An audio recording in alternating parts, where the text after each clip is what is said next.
Welcome back to another episode of the Black Cinema Experience Podcast. I'm your girl, JB. And I'm Cameron. And we're back with another exciting episode. If you notice, our scenery has changed quite a bit. We have a podcast couch now. Exactly. So we're ready to get down and dirty about all the things that we like and dislike about this current show that's streaming right now on AMC. But it was on HBO Max. Probably will come back around to one of those, probably even Amazon. The show is called Interview with the Vampire. Interview with the Vampire. And it stars Jacob Anderson, Sam Reed, and Bailey Bass. You're so good at this. I'm a stalker, low-key, you know. And it's a really good show, and I really respect you stalking it. So, Cameron, without further ado, tell me what you love the most about this show. It's hard to put into words, but I think I love the cinematography of the whole show. I feel like they filmed the show very, very well, and it's like a period piece, essentially, because they go back in time to around the late 1800s, early 1900s. So I don't know, something about being in Louisiana, like the set being in Louisiana, just makes everything come alive. But the acting is amazing. I mean, cinematography, again, I can't say how good it is. It's so good. It's true, and the kick-ass scenes are really ultimately kick-ass. There's some moments with them like doing vampire shit that I was just 100% on board for. Believable. Very believable, but like I really have to say, for me, my favorite part was the actors. They were so deeply involved in the storytelling of this. I mean, from Jacob Anderson, from his perspective, right? He had this like very soft, mellow tone that he maintained the entire story. And in this story, because they're vampires with all these mind-reading abilities, there's so much narration where you're like really hearing about the character's deep intrinsic thoughts. So I thought that being able to watch this show, hearing him talk in such a timid voice, like we're hearing his like truest self, which is very insecure. It's unconfident. He doesn't know what's going on. He doesn't know who to follow. He's scared. He's questioning his humanity, essentially. Yes, and we had this inside look. And for a lot of years, I mean, they really frowned upon in filmmaking, narrating. They like people looked down upon it and said that it was lazy movie making, you know?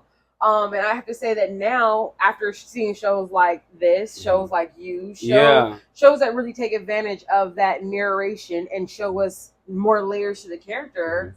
I mean, I'm a huge fan of that type of storytelling. So for me, the actors, the way that we heard their voice in their heads, it just fit the character. It just gave the character so much more body.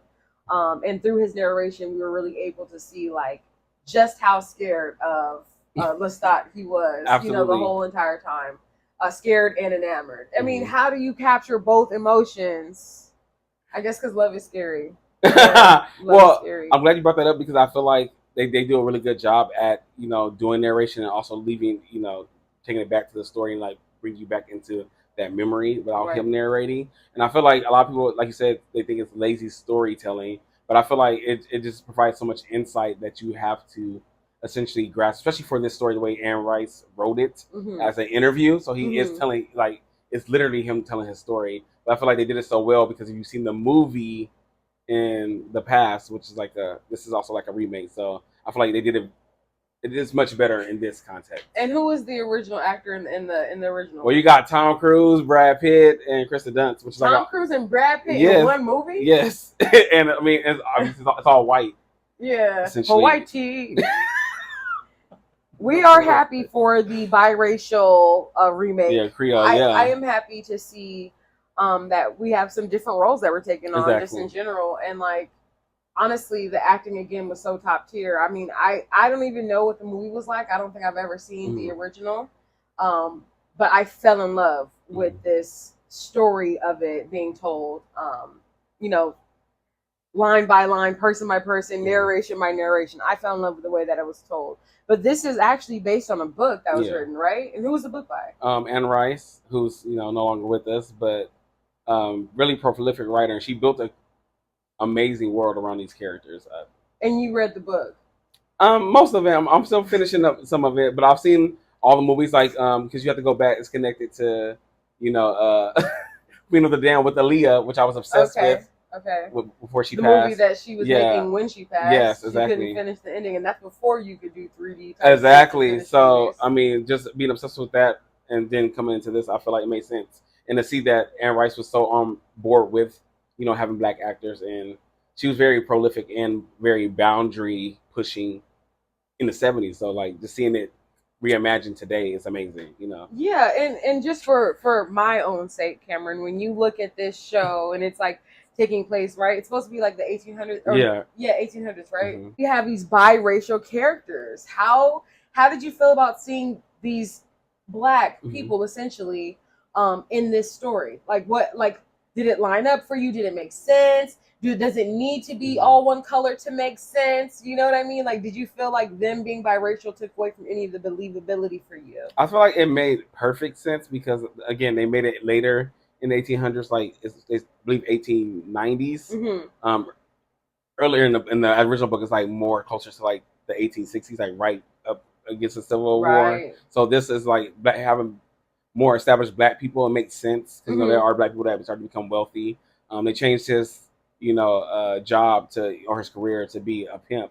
In the original book, he was just like plantation owner, own slaves in the book. So I thought it was like a good way to like actually reimagine it, and then also kind of introduce interracial love, but then also homosexual interracial love, which is like a big deal, especially in this time period, and then obviously in today because people are always talking about it. So yeah, I feel like I think they did a really good job of mixing and blending everything, especially race. Yeah, time period. I think they did a good job too. And like another thing too, we're talking about vampires. We're playing make believe. Exactly. Why would black people be prohibited from this genre? Exactly. That's something that I always wonder when I'm looking at the old stuff and they're making these remakes and there's like no black people. The black person has to be a slave. I'm like, if we're just using our imagination.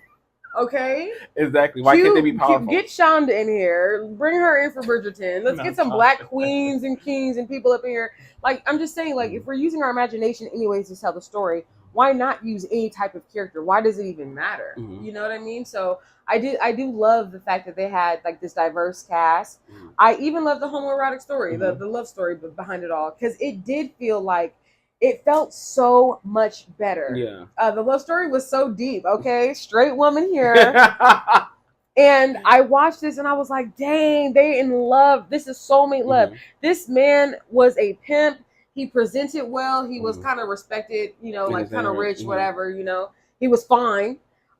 He could have had any woman. And yet this white man that he probably would have never known that this is a time frame where being gay was not something you thought about. Exactly. You were not sitting at home like, I wonder what that man tastes like. Well, maybe you did. Yeah. But you definitely weren't acting on it in this time frame without some punishment. Mm-hmm. So for him to go from this I pimp women to this homosexual relationship, essentially where he's no longer dominant, he's now submissive, he's following the lead of this white man. It's just in a time where it's so important for him to be a black man that doesn't follow any white man. You know what I mean? Like, because he has his own, because he's a businessman, etc. It's just so interesting to see them fall in love, how the power dynamic changed. The story of this whole story is beautiful. Exactly. It's a freaking beautiful story. But again, I say the surprise of it all was him being so deeply in love. It wouldn't have mattered what Lestat's sex was. I think that he would have had that hold over him no matter what. Well, and because he did have essentially like the same, not the exact same connection, but he did love Antoinette, which is Lestat, who is like the main character vampire. Mm-hmm. He's the one able to turn people, and he did have a relationship with a woman. So his sexuality was based really off of like how he felt and what he felt. Who he felt would most compliment him. So, whether it's a beautiful black man or a beautiful woman, as long as it compliments Lestat, that's what he cares about. But I also like how you brought up power dynamics, because it is a really twisting power dynamic, to have, a white man who's, has all this power and can be, sexually promiscuous because he is a low-key a vampire. Mm-hmm. And then you have, obviously, Louis, who's this, biracial black man who is still trying to come up on his own, like you said, be a man and provide for his family because he's the oldest boy and everything, but still like being in a submissive role. But then it kind of turns at the end when he adding color into it changes the entire story, in my opinion, because at this time, right around 1860, like you said, we were just getting free. Yeah. So to see that this biracial character is like free, providing for himself, respected businessman, and because of this deep, deep love, immediately goes back into submission under a white man. I just thought that power dynamic was interesting. I'm glad that's crazy. I'm glad you brought that up too, because I think that's the beauty about fantasy. Because in fantasy like this, you have that you have the liberty to be free, you know. And I think that's crazy because obviously, again, when people usually write these things, we still have these confines of like our natural world. We put them into our stories, but I feel like Anne Rice, when she did this, and the writers that reinvented the story, kudos to y'all. I hope I need to look up if there's some black writers on there. That had to have been. It was like too accurate, you know. It's too. I'm like one black. I was like, I know some black writers. I know they do incorporate like a lot of black people into the cast and stuff. So I love that. But like seeing these people reimagine these, frameworks that we have in our natural realm. They surpass that in their art. I think it's amazing. And I think that I don't understand why people don't take more liberties with that, as far as, especially when you can take something that was, real, like the Civil War and like racism, but put in this story and like change the rules essentially.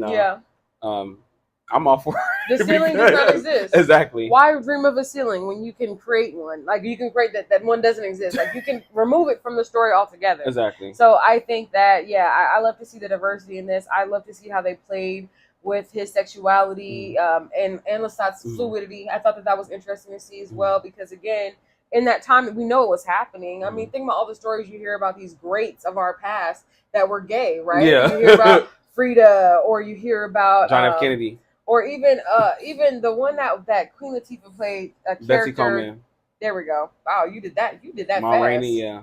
I was not just about to go into the story. Didn't need to. She did that though. Anyway. She did.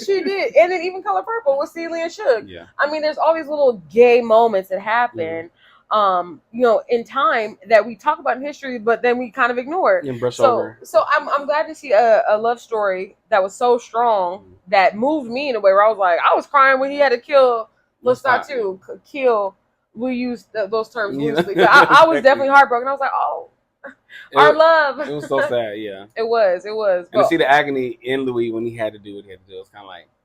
Again, kudos to the actor, because wow, I felt it. I felt every single, the timidity of his voice, the sadness when he had to kill someone he loved, even his uncertainty in the plan that was being arranged.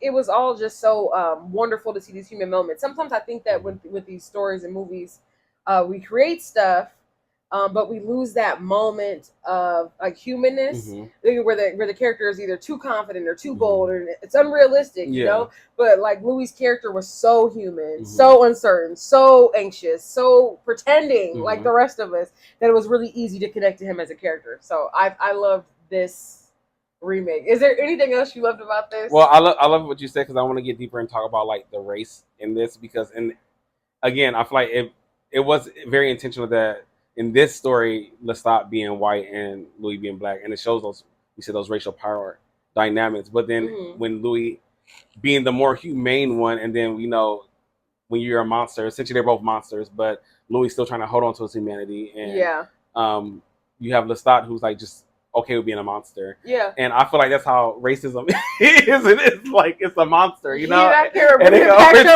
Exactly. No, but this is true. But then, like, I feel like, again, Louis being biracial, like him holding on to, like, this was security for him.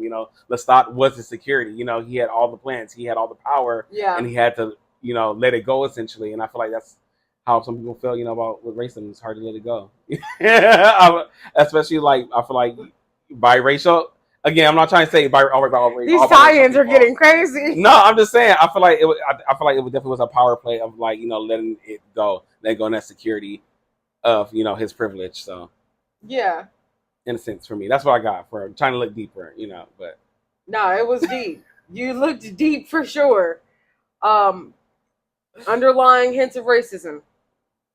Yes, that is what we agreed upon. But I mean, we have like so many other aspects of the show. Obviously, there is love and everything, and adventure, and mystery come in to find who you are, or like learning to accept things, but accept the challenges you're dealt. You know, he didn't want to be a monster, but he had to. You know, so he endured through the end. But he always had Lestat there, and then eventually Claudia, which was like, you know, essentially a daughter to him. So I feel like there's so many different. He's saying daughter to him because he read the book. Sorry about that. If you only watch the show, the show conveys it when he turned her. That's what he was looking for. He was looking for somebody he could connect with. So essentially, this was like them having a baby. That's why he turned her in the beginning. He had to feel like he took so much life, he had to give life. Is that what that is? That's what he was doing. Like the whole like third episode. Is that what the thought was like? Oh, like you bother me? Yeah. Because she's like their daughter. Yeah. But he like has to love her. Is that why? Well, and then at first, Claudia was like very invested in Lestat, so she was like, she used to kill with him, which what Louis wouldn't do. It's like when you have a child and that it takes after one parent, another parent gets jealous. But then obviously Lestat being very, very narcissistic, when she started becoming more comfortable with Louis, he was upset. Yeah, because he wants it to be all about him, you know. So very invested in the story. Anyways, guys, check out Vampire Diaries. It's totally a worthy watch. Not Vampire Diaries. Interview with the Vampire. She's calling it Vampire Diaries because she loves that show so much. I've never seen it. What is it called? Interview with the Vampire? Yes. Damn it, Cameron. Anyways, guys, check out Interview with a Vampire, starring Jacob Anderson. Yes. And it has an all-star cast because honestly, the whole cast was so seriously well-trained. Mm-hmm. So check it out. It's a deep, intense story. It's going to take you back to the Renaissance era, but it's going to give you some new age vibes, some great camera angles, some really awesome just cinematography. Great costumes, makeup. It's like literally A class. Okay, and we're seeing biracial people, black people, etc., and they're not being slaves, so that's always a benefit. Just always a plus to see that. Yeah, you see some like other things, but some racism, some discrimination through the series, but it still is us empowered. It's still showing us on the rise versus showing us always slave master or on the other side of that. So, anyways, give this show a watch and definitely check it out. I think you're gonna like it. And the season 2 comes out May 12th. So season 2 comes out May 12th. So really catch up on season 1 ASAP, guys. It's on AMC, and that's all that I have. Yeah. Okay. So thanks for watching another episode of the Black Cinema Experience podcast. Thanks for watching.